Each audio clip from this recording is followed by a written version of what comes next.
On nous appelle la Société de Minuit.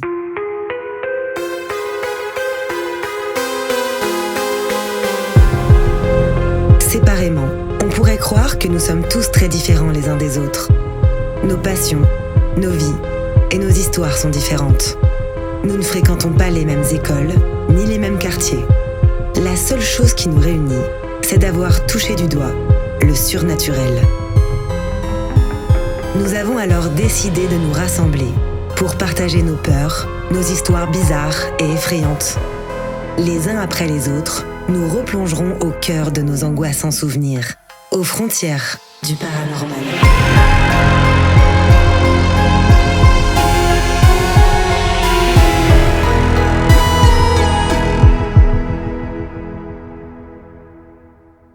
Si vous écoutez cet enregistrement, c'est bien parce que, vous aussi, vous partagez cette fascination pour l'étrange.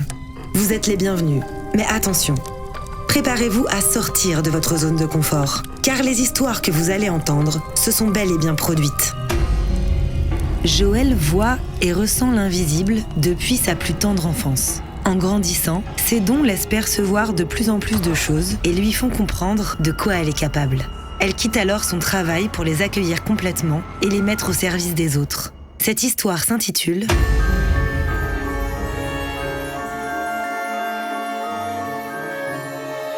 La Panthère.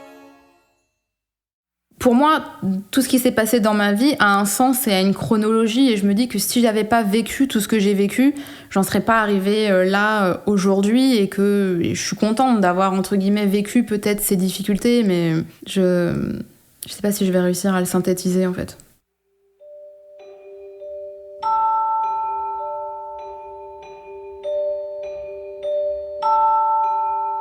Du plus loin que je me souvienne, j'ai toujours vu, senti l'invisible. Au moment de me coucher, je regardais souvent le plafond. J'avais beaucoup de mal à m'endormir. Et je voyais au plafond des lumières, comme des feux d'artifice, qui pourraient s'apparenter aussi un peu à une constellation. Et je regardais ça avec des yeux émerveillés. Mais sans avoir d'explication, à ce moment-là, j'ai peut-être 3-4 ans. Et pour moi, je le mets sur le compte de l'imagination. Il n'y a pas d'autre explication possible à ce moment-là.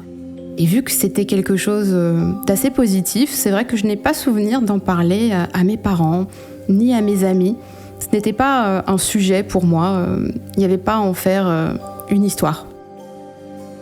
Suite à ça, dans ma chambre d'enfant toujours, au moment d'aller me coucher, et peut-être au bout d'1 heure ou 2 où je tournais en rond dans mon lit, je me suis relevée et j'ai regardé en contrebas, j'avais une mezzanine à cette époque-là, et j'ai vu une panthère.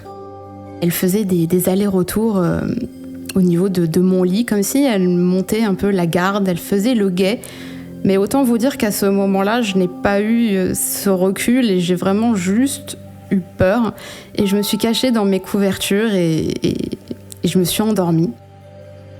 Je l'ai vraiment réellement vue sans équivoque. Elle était vraiment très très visible, ça n'a pas été furtif.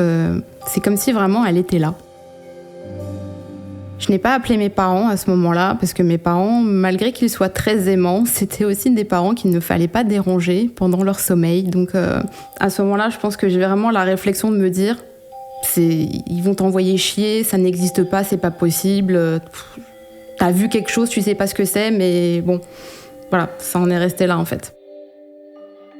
Avec du recul, je pense que cette panthère était peut-être un animal totem, peut-être un protecteur, mais sur le moment, c'était juste de la trouille.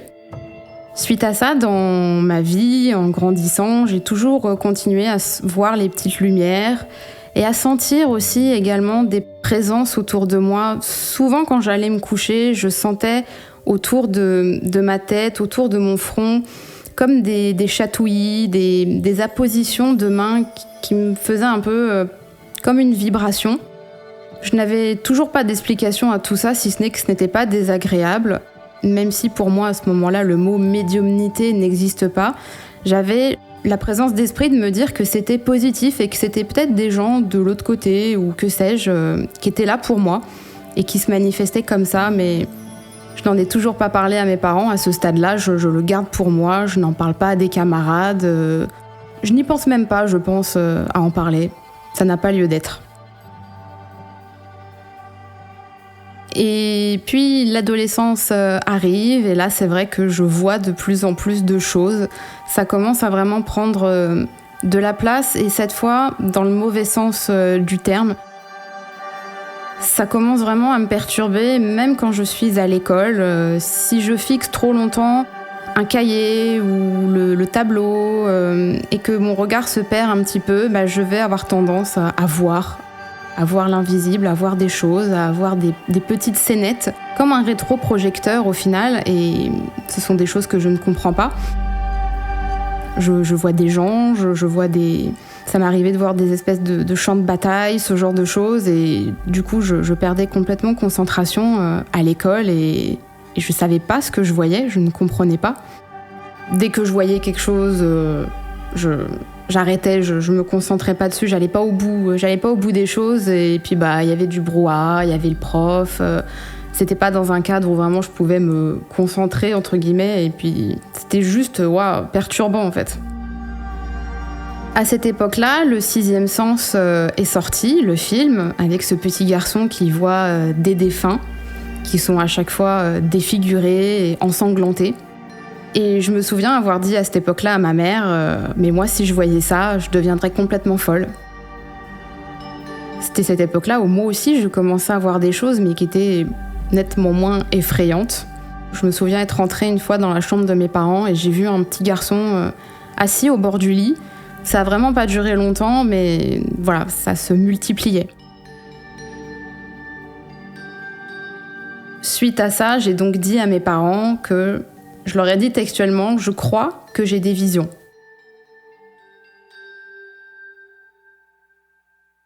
Et là, mes parents n'ont pas réagi dans mon souvenir. Il n'y a pas eu de discussion à ce sujet. Je leur ai juste balancé, entre guillemets, cette bombe.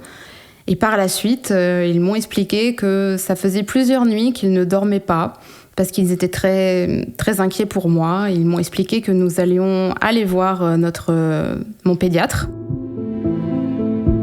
que nous allions me faire passer un IRM au cerveau pour écarter peut-être la possibilité que j'avais un cancer suite à ces hallucinations. Ils m'ont expliqué tout ça, donc c'est vrai qu'à ce moment-là, j'ai eu très peur. On m'a donné de l'Exomil pour me calmer.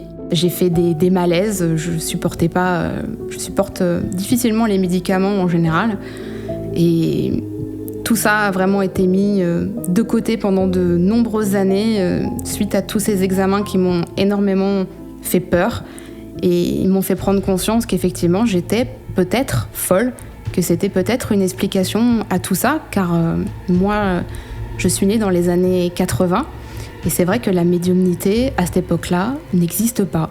Ou tout du moins pas dans ma famille, pas dans le cercle où j'évolue.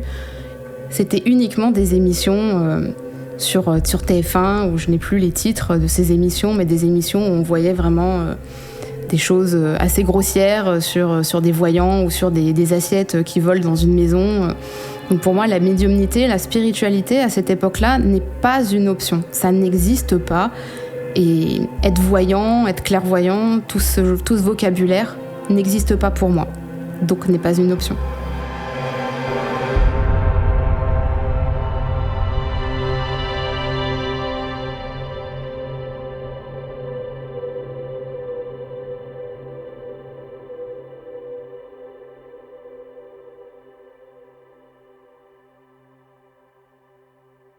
Je me suis construite après cet épisode-là en me disant que j'étais peut-être une douce schizophrène qui s'était soignée parce que je ne voyais plus.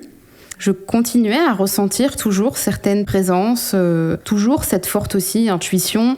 Quand on me dit quelque chose, je sais. En grandissant, les gros phénomènes se sont arrêtés. Je pense que j'ai bloqué cette spiritualité.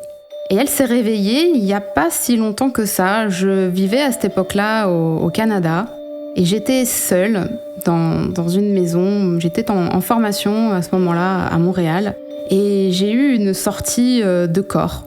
Je pensais que c'était un rêve, mais après examen de la chose, je me rends compte que non, c'était pas possible. C'était beaucoup trop vivace, beaucoup trop réel pour être un rêve. Je me suis vue dans une clairière. Je n'avais pas de corps. J'étais juste une âme, juste une lumière. Et je vois cette clairière, je vois un nénuphar. Et tout d'un coup, je veux être sur ce nénuphar. Et hop, je suis sur le nénuphar. Je vois des petites gouttelettes d'eau. Et tout d'un coup, je suis cette eau, je suis le tout. Et à ce moment-là, j'avais compris tout le sens de la vie. J'étais remplie d'amour et j'étais bien. Et après tout ça, je suis rentrée chez moi, donc à Ottawa à ce moment-là. Et les choses ont commencé à revenir petit à petit. J'ai commencé aussi à suivre sur Instagram des comptes qui ont pris des virages au niveau de la spiritualité. Et j'ai commencé à voir des filles qui faisaient des tirages de cartes. Et c'est vrai que je me suis dit, tiens, c'est marrant. Il y a toujours eu des tarots chez moi, c'est vrai, mais je m'en servais pas, ou ça m'intéressait pas sur le moment, ou c'était trop compliqué. Puis j'ai commencé à en acheter, et là, l'intuition a commencé à revenir, des sensations dans mon corps, et tout s'est accéléré.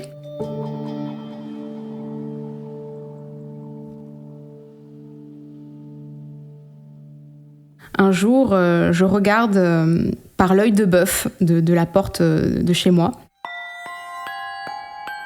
Je ne sais plus ce que je regardais précisément, si j'avais peut-être entendu un bruit, mais je sais que je suis restée un petit peu azieutée.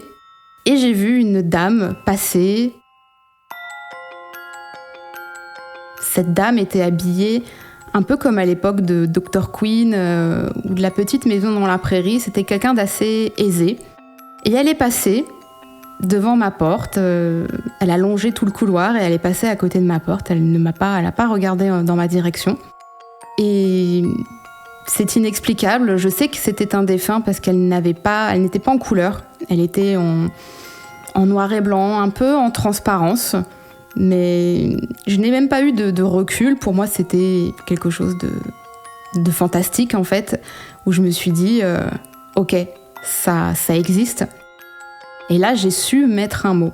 Pour moi, c'était un défunt, ce que je venais de voir. Je n'ai pas pu communiquer avec cette personne, elle a disparu.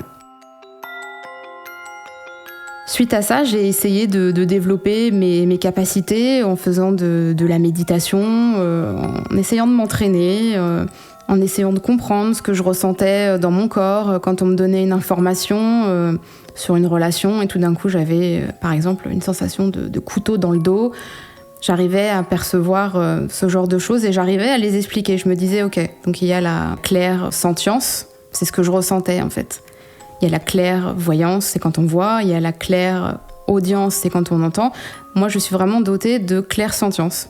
Je sens dans mon corps les émotions des gens, leurs blessures, tout ce qui peut se passer aussi dans une pièce, ressentir les événements. C'est ce qu'il y a de plus développé chez moi.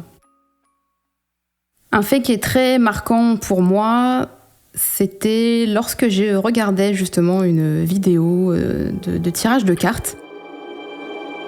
Mon regard s'est perdu, j'ai des problèmes de concentration, je décroche assez vite. Et mon regard s'est perdu sur le mur à côté. Et tout d'un coup, un visage est sorti du mur, littéralement. Juste le visage. Un peu comme un visage de statue qui n'a pas vraiment d'expression, une expression assez neutre, pas de couleur. Vraiment une statue. Ça a duré 5-6 longues secondes quand même, le temps que j'écarquille les yeux et que je regarde vraiment bien de plus près ce que je venais de voir. Et c'était une fois de plus vraiment sans équivoque. Ce n'était pas tiens, je vois quelque chose du coin de l'œil. Non, là c'était vraiment frontal. Je n'ai pas d'explication sur qui était cette personne. Je ne sais pas si c'était un défunt, une âme errante, un guide peut-être.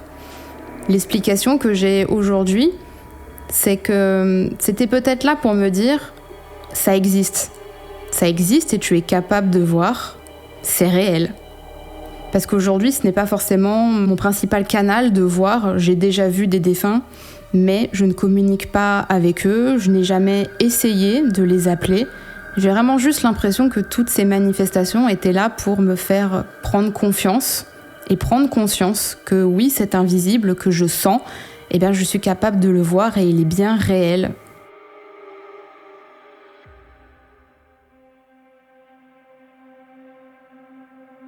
J'étais à ce moment-là web développeur, je m'étais formée à Montréal et cette activité n'a pas pris sens pour moi. Je n'étais pas forcément non plus très douée dans ce que je faisais et surtout en fait je pense que ça ne m'intéressait pas.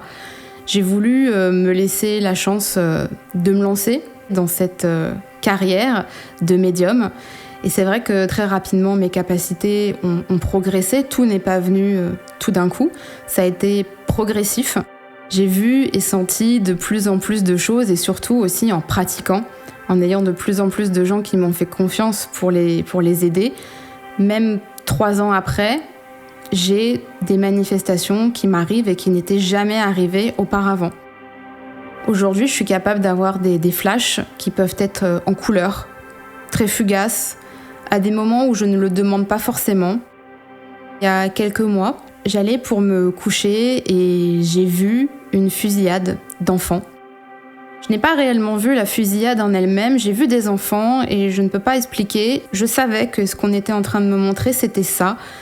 Mais c'est compliqué à expliquer, mais je le savais.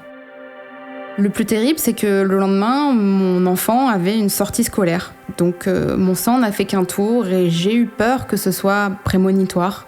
J'en ai donc parlé à mon conjoint qui, très compréhensif, m'a dit « Si tu veux, nous ne le mettons pas à l'école ».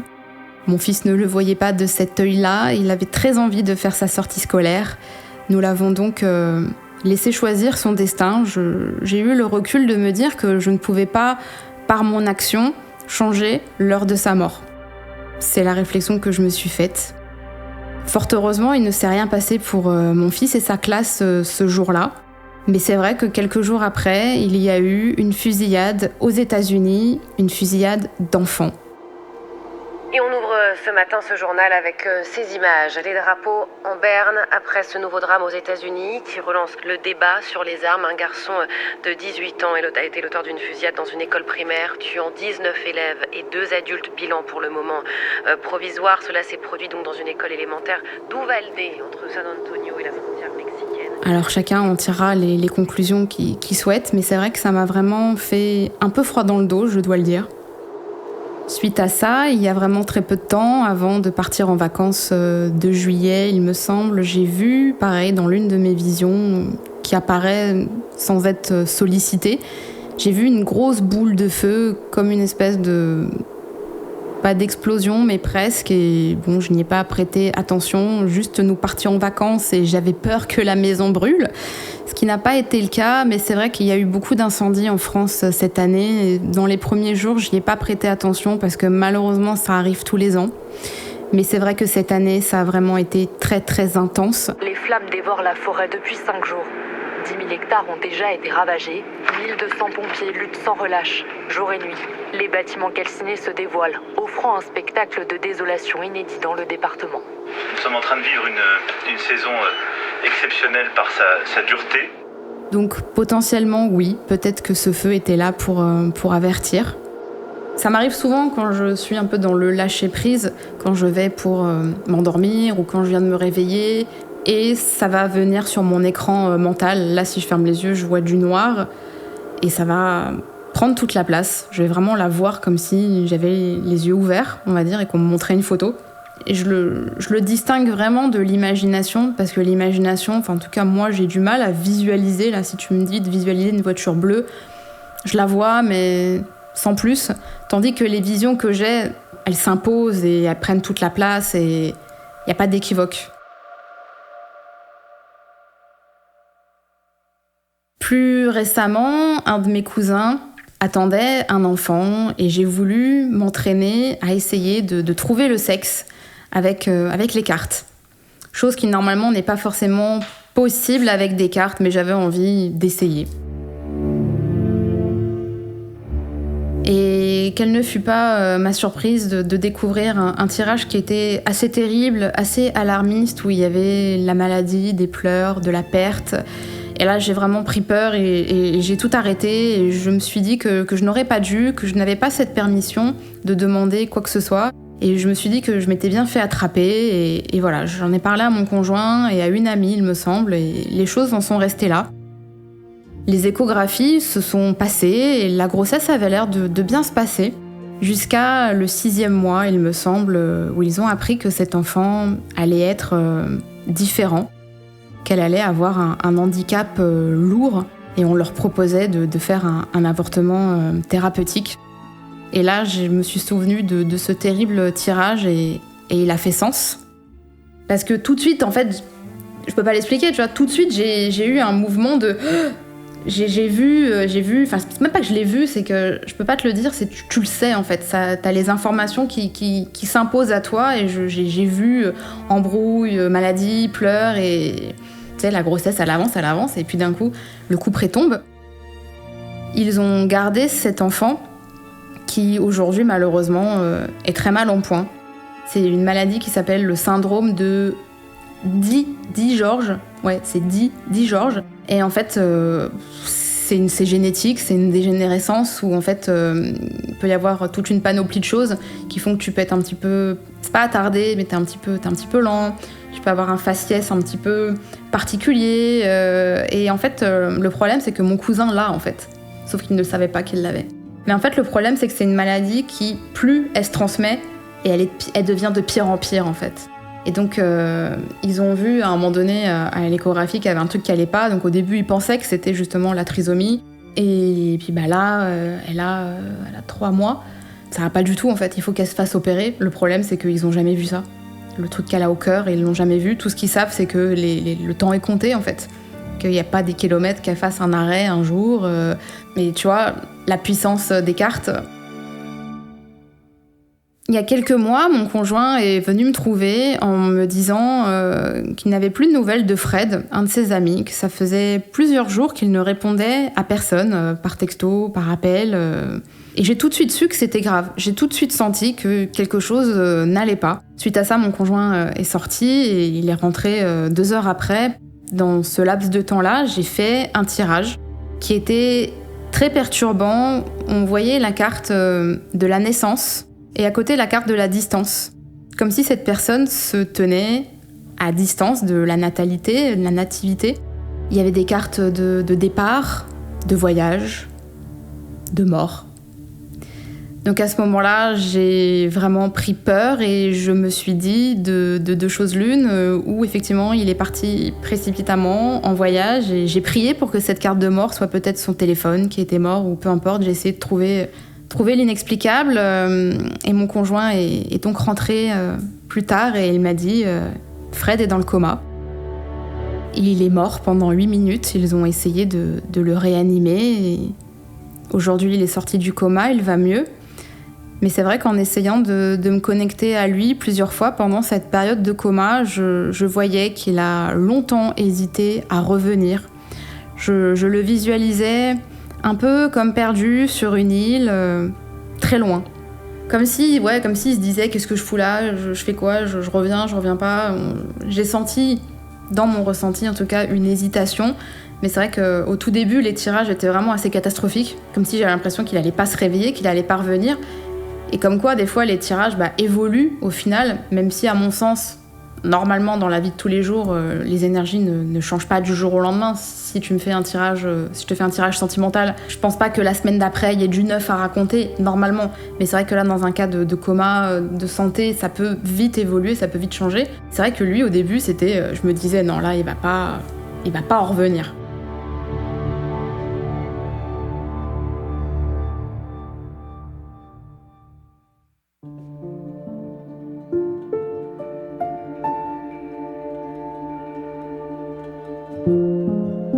Aujourd'hui, avec du recul et beaucoup d'années, je me dis que potentiellement les lumières que je voyais dans mon enfance, je pense que ça devait être des prémices de ses capacités, des prémices de cette clairvoyance. Je pense qu'on nous envoie ce qu'on est capable d'encaisser. C'est pour ça qu'aujourd'hui, ma spiritualité n'a jamais été négative, je n'ai jamais vu de pendu, je n'ai jamais vu de personnes accidentées. Peut-être parce que je ne serais pas capable de l'encaisser. Peut-être que de l'autre côté, ils ont peur que ça me bloque. Pour moi, c'est une éventualité. J'ai l'impression que de toute façon, la spiritualité, elle est amenée à se développer, à passer des paliers, et que de plus en plus, peut-être que je vais être sollicitée. C'est vrai que comme je t'ai dit, moi, j'ai pas forcément cette croyance, cette envie d'appeler les défunts, parce que je le maîtrise pas. Pour moi, la spiritualité, aujourd'hui, c'est de se dire qu'il y a un après. Il y a un monde invisible, il y a peut-être même des mondes parallèles, qui sait. C'est vraiment de me dire, on n'est pas seul, on n'est jamais seul, que nos défunts sont là et que l'existence a aussi un but. Pour moi, je me sens aujourd'hui Joëlle pleinement dans cette incarnation, mais je sais aussi que je suis la somme de tout ce que j'ai pu vivre. Et aujourd'hui, prendre conscience de tout ça m'aide à avancer sur moi, sur mes blessures, à comprendre tout mon parcours, toutes ces difficultés qui m'ont emmenée à ce que je fais aujourd'hui. J'aime en tout cas à penser tout ça, ça m'aide, un peu comme une religion. Je ne suis pas croyante, mais c'est vrai que j'ai toujours envié justement ces personnes croyantes, parce que je me disais, elles ont cette foi pour les tenir, et aujourd'hui ma foi, c'est la spiritualité. Elle est rassurante. La spiritualité pour moi est rassurante, et aujourd'hui elle me fait vivre, parce que j'aide les gens à travers mes cartes, mes tirages, les soins énergétiques, l'hypnose régressive également que je propose, qui permet d'aller justement peut-être dans des vies antérieures, dans des vies parallèles, dans des métaphores peut-être qu'on nous envoie de l'autre côté, tout ce qu'il y a à comprendre au final sur cette incarnation et les blocages qu'on a. Moi, je trouve ça dingue. Enfin, les gens qui viennent me voir et qui sortent de là en me disant mais ça me rassure, ça me fait du bien, tu m'enlèves un poids. Je peux pas rêver mieux en fait. Même si ce que je fais aujourd'hui est nettement moins lucratif que le web development, c'est le chemin que j'ai choisi.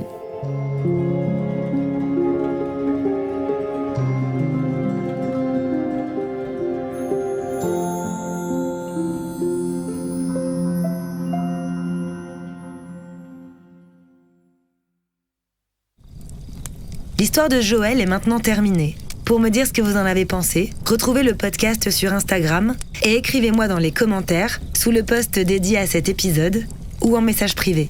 Merci à tous d'être si nombreux à écouter nos histoires et à soutenir ce podcast. Et pour ceux qui ne le savent pas encore, sachez que, si vous en avez le courage, vous pouvez me contacter pour me raconter vos histoires les plus étranges et faire vous aussi partie de la société de Nimo.